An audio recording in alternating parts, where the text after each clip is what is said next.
दोस्तों नमस्कार, अभिवादन स्वीकार कीजिए। और जैसा आपने थंबनेल देख लिया होगा, क्या खत्म हो जाएगा ईरान? ये एक सबसे बड़ा सवाल है आज के समय में। आपको पता है कि इजराइल और ईरान का जो युद्ध है वो लगभग शुरू हो गया है और ईरान भी जो है बमबारी कर रहा है इजराइल के ऊपर और इजराइल भी उसका जवाब दे रहा है। और ये जो पूरा खेल है इसमें कहीं ना कहीं पीस कौन रहा है? जनता। अब इस खेल की शुरुआत कैसे होती है पहले तो ये समझिए। और एक चीज और मैं बता दूं, एक कहावत है भारत के देहात में कि दो सांडों की लड़ाई में किसका नुकसान होता है? फसल का। तो इस पे भी बात करेंगे। पहले आप इसकी भूमिका समझ लीजिए कि ये युद्ध संघर्ष क्यों चल रहा है। देखो, मैं बता दूं कि हो सकता है अगर ये युद्ध ईरान लड़ा तो ईरान खत्म हो जाए। और उतना ही गंभीर है ये भी है कि कोई भी देश अचानक खत्म नहीं हो जाता, उसके पीछे होते हैं कई सामाजिक, राजनीतिक, आर्थिक और कूटनीतिक कारण। यह एक काल्पनिक स्थिति पर आधारित है जो बात मैं आपको बता रहा हूं, लेकिन ये हकीकत में भी हो सकता है। जहां हम ये समझने का प्रयास करेंगे कि अगर ईरान जैसा शक्तिशाली और ऐतिहासिक देश खत्म हो जाएगा तो उसके पीछे कौन कौन से कारण हो सकते हैं और इसका क्या असर दुनिया पर पड़ेगा। ईरान का ऐतिहासिक जो परिप्रेक्ष्य है वो आप समझिए। ईरान, जिसे पहले फारस कहा जाता था, दुनिया की सबसे पुरानी सभ्यताओं में से एक है। यह देश इस्लामिक क्रांति 1989 के बाद एक इस्लामिक गणराज्य बन गया और इसके बाद से ही अमेरिका और पश्चिमी देशों के साथ इसके रिश्ते तनावपूर्ण रहे हैं। ईरान ने हमेशा अपनी स्वतंत्र विदेश नीति और इस्लामिक प्रतिरोध की नीति का जो है वो प्रयोग किया है। विशेष रूप से इजराइल और अमेरिका जो हैं ये आपस में एक दूसरे के विरोधी हैं। अब जो मौजूदा संकट है उसकी बात करेंगे। मौजूदा संकट जो है वो इजराइल और ईरान के ऊपर तो है ही छाया हुआ, साथ में ये दुनिया के ऊपर भी छाया हुआ है। मौजूदा संकट की बात करें तो पिछले कुछ वर्षों में ईरान लगातार कई चुनौतियों से जूझ रहा है। अंतरराष्ट्रीय प्रतिबंध की बात करें तो अमेरिका द्वारा लगाए गए आर्थिक प्रतिबंधों के कारण ईरान की अर्थव्यवस्था चरमरा गई है।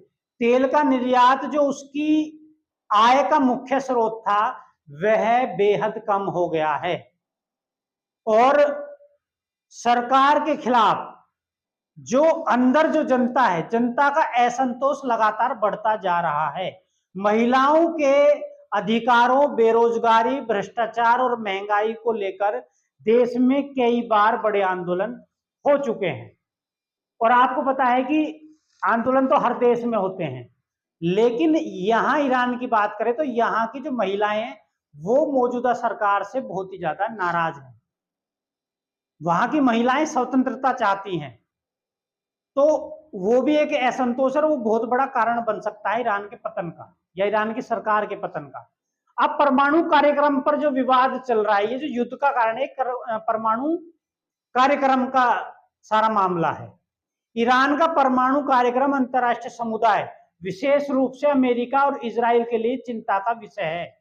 इन देशों को डर है कि ईरान परमाणु हथियार बना सकता है जिससे पश्चिमी एशिया का संतुलन बिगड़ सकता है। सैन्य टकराव का खतरा जो है वो भी मंडरा रहा है। ईरान और इजराइल के बीच बार बार सैन्य झड़पें होती रहती हैं। यदि यह संघर्ष युद्ध में बदल जाएगा तो ईरान के अस्तित्व के लिए खतरा बन सकता है।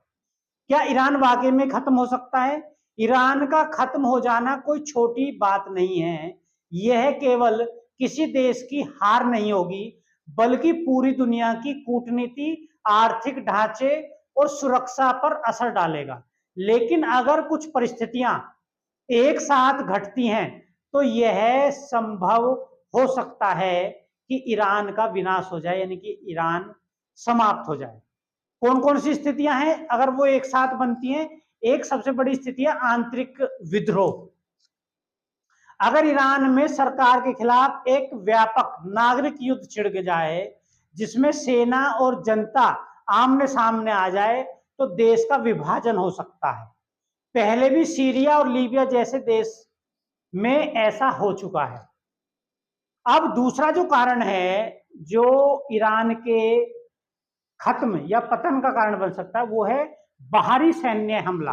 देखो ईरान में इतनी मजबूती नहीं है कि वो किसी विकसित देश के हमले सह सके।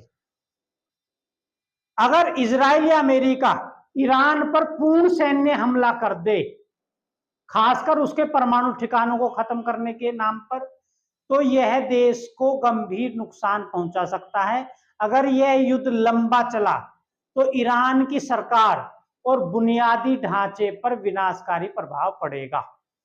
अब तीसरा जो विनाश का कारण बन सकता है ईरान के, वो है राजनीतिक विघटन। राजनीतिक विघटन सबसे बड़ा फैक्टर है किसी देश के विनाश के लिए। अगर सत्ता के शीर्ष पर संघर्ष हो और कोई बाहरी ताकत किसी विपक्षी गुट को समर्थन दे तो देश का बंटवारा संभव है, जैसे अफगानिस्तान में तालिबान के खिलाफ हुआ। तो ये बहुत सारी चीजें हैं। एक चौथा सबसे बड़ा जो फैक्टर जो है वो किसी देश के पतन के लिए बनता है आर्थिक पतन। किसी देश की आर्थिक स्थिति खराब हो जाए, यानी कि आर्थिक पतन हो जाए, तो वहां कोई भी देश बचना मुश्किल हो सकता है। अगर आर्थिक स्थिति इतनी खराब हो जाए कि सरकार वेतन और राशन तक न दे सके तो देश में अफरा तफरी मच सकती है। इससे बाहरी शक्तियों को हस्तक्षेप करने का मौका मिल सकता है। ईरान के खत्म होने के संभावित परिणाम और पश्चिमी एशिया में अस्थिरता। ईरान के खत्म होने से सीरिया, इराक, लेबनान, यमन जैसे देशों में ईरानी प्रभाव भी खत्म हो जाएगा। तो आप देख रहे हो जो वर्तमान में युद्ध चल रहा है, इसमें अब हम बात करेंगे कि दो सांडों के बीच जब लड़ाई होती है तो फसल खराब हो जाती है। अब दो सांड की मैं बात कर रहा हूं। एक तो आपके ईरान के जो सुप्रीम नेता हैं ये हो गए, ठीक है। दूसरे हो गए ट्रंप। अब ट्रंप और ईरान के जो सुप्रीम नेता हैं इनके बीच जो संघर्ष है उसमें ऐसा हो सकता है कि जो इजराइल है उसका भी खात्मा हो जाए, लेकिन ये चांसेस कम है कि इजराइल का खात्मा हो जाए, क्योंकि पीछे से वर्ल्ड की सबसे बड़ी जो ताकत है अमेरिका, उसका हाथ है इजराइल के पीछे। अब इजराइल जो है वो पूरी आप देख रहे हो बमबारी कर रहा है, उधर से ईरान कर रहा है। तो अगर हम बात करें ईरान की, तो ईरान के पास ज्यादा लंबा युद्ध लड़ने की ताकत नहीं है। वो बहुत सारे कारण हैं, आर्थिक कारण भी हैं और सैन्य कारण भी हैं।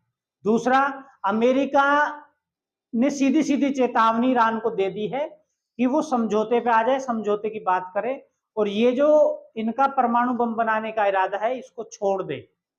और ट्रंप ने यहां तक कहा है कि जो ईरान के सुप्रीम लीडर्स हैं वो कहां छिपे हैं उनकी खबर है, अगर वो चाहें तो उनको कभी भी मार सकते हैं, लेकिन वो ऐसा नहीं करेंगे। इसलिए कहीं ना कहीं समझौते पर उनको आ जाना चाहिए।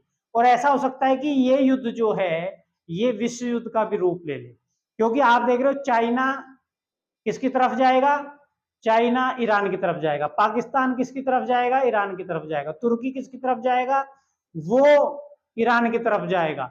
और भी जो इस्लामिक कंट्री हैं कई, वो कहां जाएंगी, वो ईरान की तरफ चली जाएंगी। और इधर अमेरिका, इजराइल और पूरा जो है एक यूरोपीय संगठन पूरा आ जाएगा।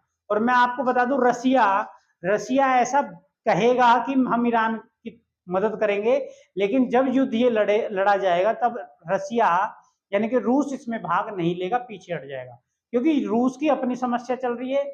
यूक्रेन से युद्ध चल रहा है, 1 साल हो गई, और यूक्रेन छोटा सा देश जो है वो सरेंडर नहीं कर रहा है रशिया जैसे देश के सामने। तो ये सबसे बड़ा जो है मुद्दा बनेगा। और मैं आपको बता दूं, यदि ये ईरान ने इस युद्ध को लंबा किया, यानी 4-5 दिन और ये युद्ध लड़ा, तो ईरान का खात्मा तय है।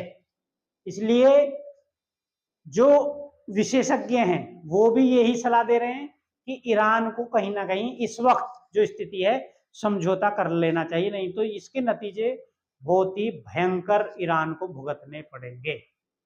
वीडियो अच्छी लगी तो लाइक करना और चैनल को सब्सक्राइब जरूर कर लेना। जय हिंद, जय भारत।